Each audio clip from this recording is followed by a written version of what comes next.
Hello বন্ধুরা, welcome back to creative Shrabani's another travel blog.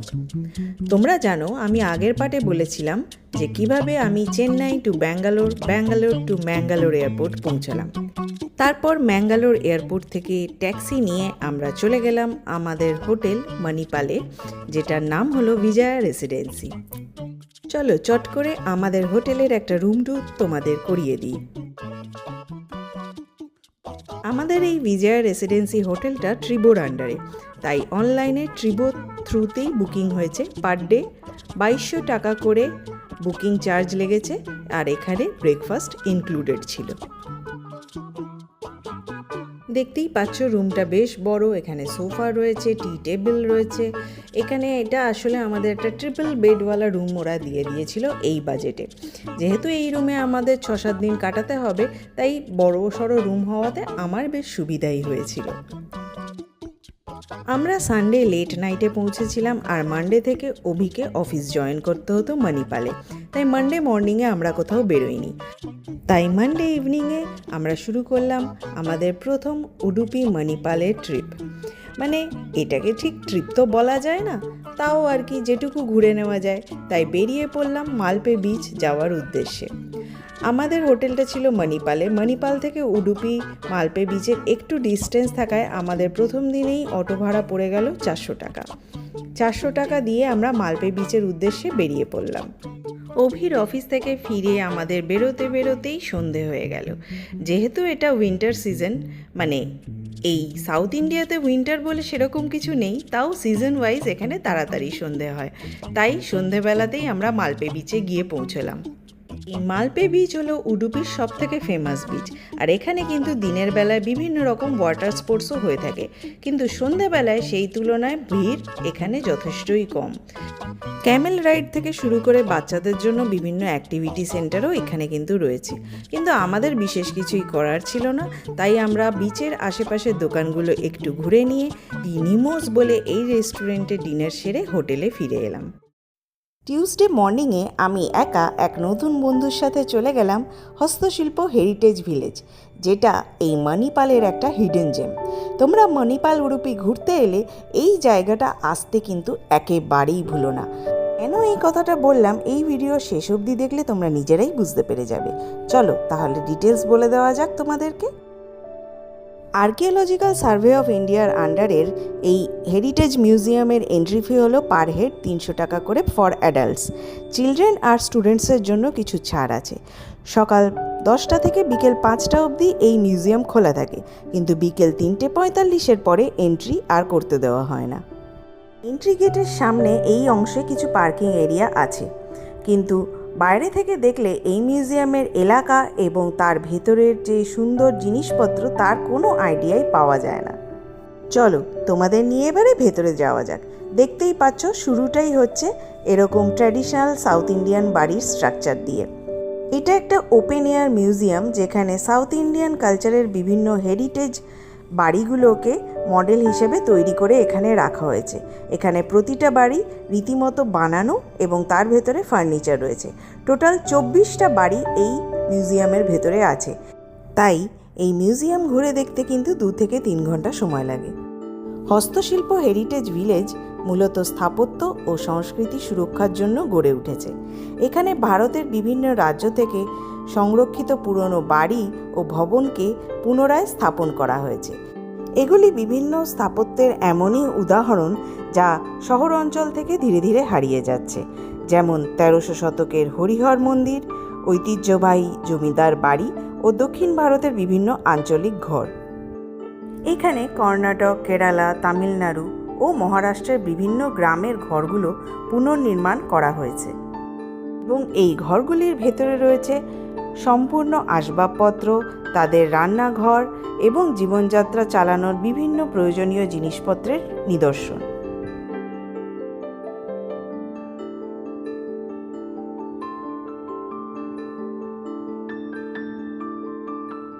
পুরানো দিনের এই রকমের উঁচু উঁচু কাঠের সিঁড়ি, আর ওপরে উঠে একটা সুন্দর ঘর যেখানে আলো বাতাস আসার সুন্দর ব্যবস্থা রয়েছে। এই রকম ধরনের বাড়ি সচরাচর সাউথ ইন্ডিয়াতেই দেখতে পাওয়া যায়। হয়তো মহারাষ্ট্রের দিকেও এই ধরনের কিছু বাড়ির নিদর্শন আছে, কিন্তু আমার এই ধরনের বাড়ির নমুনাগুলো দেখে বেশ ভালো লেগেছে।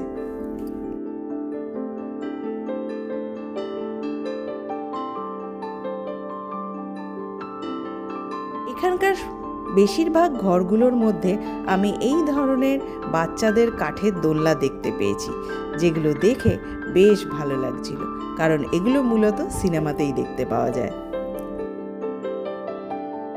প্রতিটা বাড়ির স্ট্রাকচার, তার আসবাবপত্র, তার সাজসজ্জা দেখে মন ভরে যেতে বাধ্য। আমার কিন্তু এই জায়গাটা বিশেষভাবে মন কেড়ে নিয়েছে, এবং আমি তোমাদেরকেও বলবো, মণিপাল উডুপি ঘুরতে এলে এই হস্তশিল্প হেরিটেজ ভিলেজ দেখতে না আসার ভুলটা কিন্তু একেবারেই করো না। এখানে কিছু কিছু বাড়ির সামনে তাদের ডিটেলস এবং হিস্ট্রি বোর্ডে দেওয়া রয়েছে। তোমরা চাইলে সেই সব বোর্ড পড়ে নিলে গাইডের আর প্রয়োজন নেই, তবে এখানে গাইডের সার্ভিস আছে কিনা সেটা আমার ঠিক জানা নেই। বাড়িগুলিতে নাম্বারিং করা আছে 1 থেকে 24 অবধি, সেই নাম্বারিং অনুযায়ী পথ নির্দেশ দেখে দেখে এগিয়ে যেতে হবে। এই যেমন আমি তোমাদের এবার কামাল মহল কুন্নুরের ভেতরে নিয়ে যাব। এটি 1341 শতকের একটি রাজকীয় বাড়ি, যা বিজয়নগর সাম্রাজ্যের আগে নির্মিত, এবং এটি তার একটি রেপ্লিকা।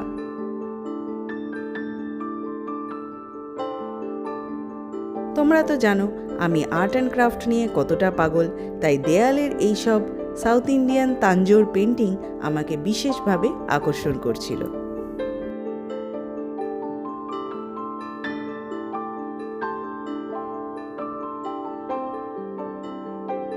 এই ওপেন এয়ার মিউজিয়ামের প্রতিটা বাড়ি এতটাই সুন্দর যে আমার ভিডিওটা হয়তোবা একটু লম্বাই হয়ে যাবে, কারণ আমি যতটা পেরেছি ক্যামেরা বন্দি করে নিয়েছি তোমাদের জন্য। কাজেই তোমাদেরকে আমি রিকোয়েস্ট করব, প্লিজ ভিডিওটা শেষ অবধি দেখো, আশা করছি ভালো লাগবে, কারণ যতদিন না তোমরা নিজেরা স্বচক্ষে এই জায়গাটা দেখতে পাচ্ছ ততদিনের জন্য আমার এই ভিডিওটা তো রইলই।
যখনই আমি পরপর এক একটা বাড়ির মধ্যে ঢুকছিলাম, মনে হচ্ছিল কোনটা ছেড়ে কোনটার ভিডিও করি।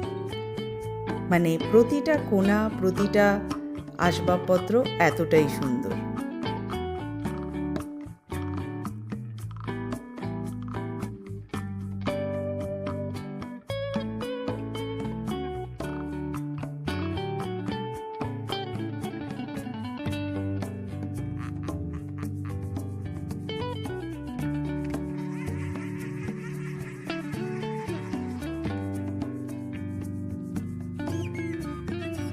এবার যে নবাব মহলের ভেতরে আমি তোমাদের নিয়ে যাব, তার ভেতরের এই রঙিন কাচের নকশা তোমাদের চোখ জুড়িয়ে দেবে।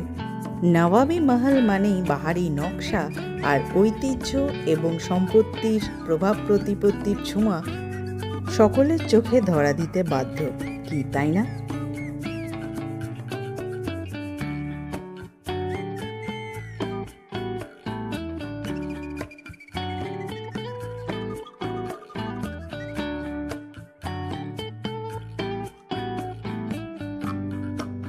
এই মিউজিয়ামে বিভিন্ন বাড়ি এবং আসবাবপত্রের সাথে সাথে কিছু গাড়ি এবং হস্তশিল্পের বিভিন্ন জিনিসপত্রের নিদর্শনও রাখা রয়েছে। আর এই যে বাড়িটা তোমরা দেখছো, এটা খ্রিস্টান ধর্মীয় লোকেদের একটি বাড়ির নমুনা।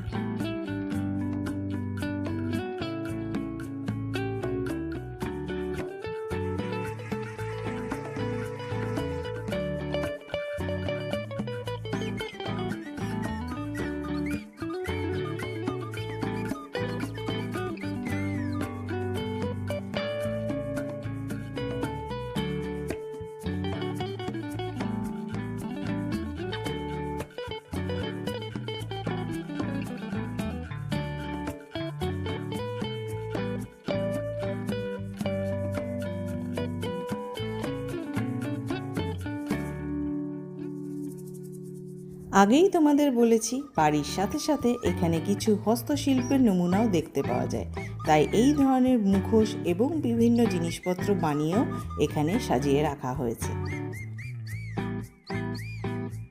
এবার যে বাড়িটা তোমরা দেখতে পাবে সেটা মূলত কেরালা অঞ্চলের একটা বাড়ি। এটা আমার সঙ্গে যাওয়া আমার নতুন বান্ধবী আমায় জানায়।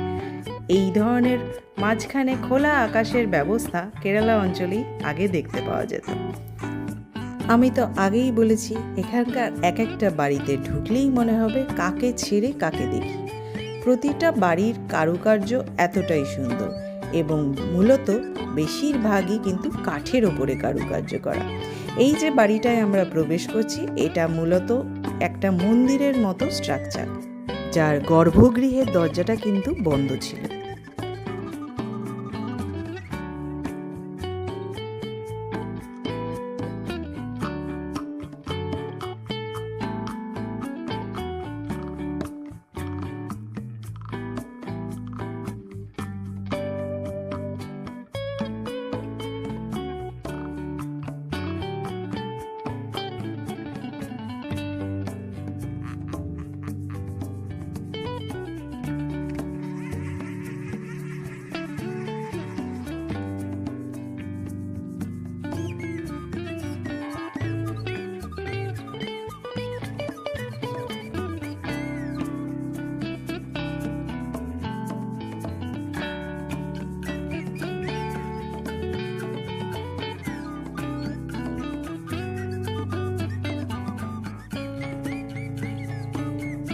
এটিও মূলত কেরালা অঞ্চলের একটি বাড়ির নিদর্শন।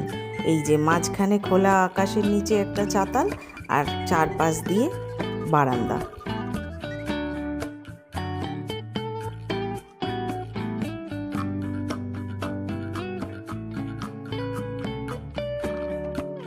এই যে দরজাটা দেখা যাচ্ছে এটা মূলত একটি শিব মন্দিরের দরজা, কারণ সামনে নন্দীর একটি মূর্তি দেখতে পাওয়া যাচ্ছিল, কিন্তু এই মন্দিরের দরজাটিও বন্ধ ছিল।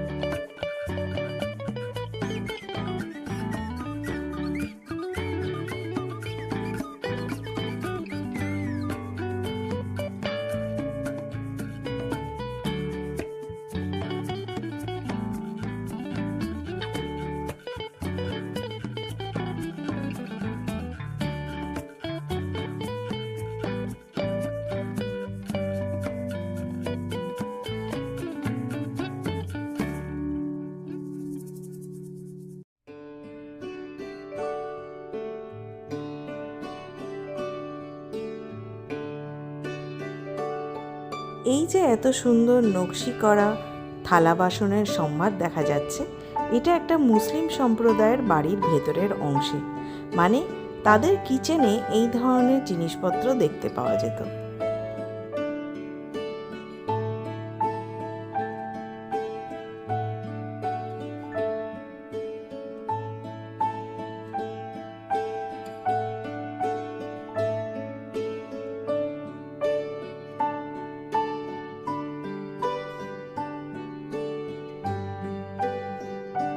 যেহেতু জায়গাটার নাম হেরিটেজ ভিলেজ, তাই গ্রামের মতো এরকম একটু সরু গলির রাস্তা না থাকলে কি হয়, ঠিক সেই ভেবেই হয়তো এই জায়গাটায় এরকম সরু একটা গলি রাস্তা তৈরি করা হয়েছিল।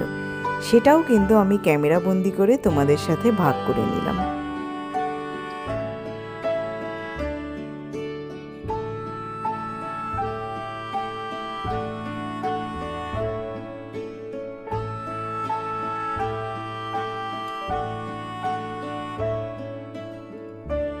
ঘুরতে ঘুরতেই হঠাৎ একটা বাড়ির ভেতরে দেখতে পেয়ে গেলাম আমাদের বাঙালি পটচিত্রের কিছু নমুনা। হয়তো বাড়ির নমুনা বাঙালিদের মতো নয়, কিন্তু কোনোভাবে এই আমাদের ট্র্যাডিশনাল আর্ট ফর্মটা এই ভিলেজে স্থান পেয়েছে। সেই দেখে মনটা বেশ আনন্দে ভরে উঠল।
মিউজিয়ামের আরেকটা অংশে দেখতে পেয়ে গেলাম বিভিন্ন পুরানো ধরনের রেডিও এবং টেপ রেকর্ডারের সংগ্রহ।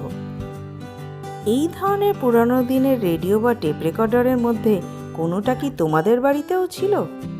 ভিডিওতে কমেন্ট করে জানাতে ভুলো না কিন্তু।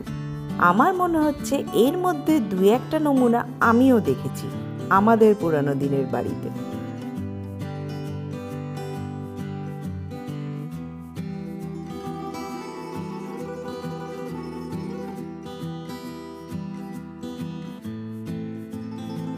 দেখতে দেখতে চলে এলাম আমাদের মিউজিয়ামের শেষ বাড়ি বা 24 নম্বর বাড়ির ভেতরে।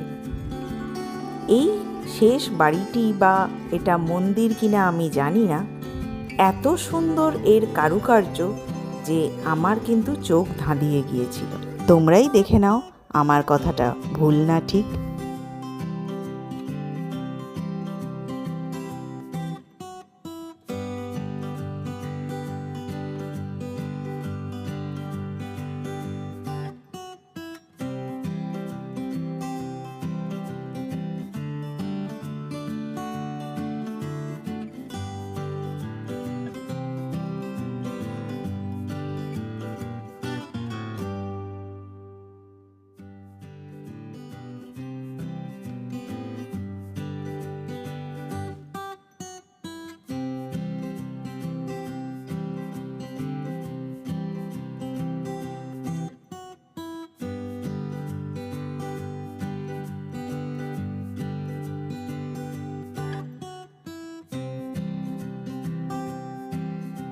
দেখতে দেখতে আমার এই মিউজিয়াম ঘোরাও শেষ হয়ে গেল, আর এই ভিডিওটা শেষ করারও সময় চলে এসেছে। আমি জানি এত সুন্দর জায়গার ভিডিও তোমরা যারা দেখবে তারা সবাই শেষ অবধি দেখবে, কাজেই কমেন্ট আর লাইক করতে কিন্তু একেবারেই ভুলো না। আর চ্যানেলে নতুন হলে চ্যানেলটাকে সাবস্ক্রাইব করে আমার এই জার্নিতে আমার পাশে থেকো। তাহলে চলি, দেখা হবে পরের ভিডিওতে। টাটা।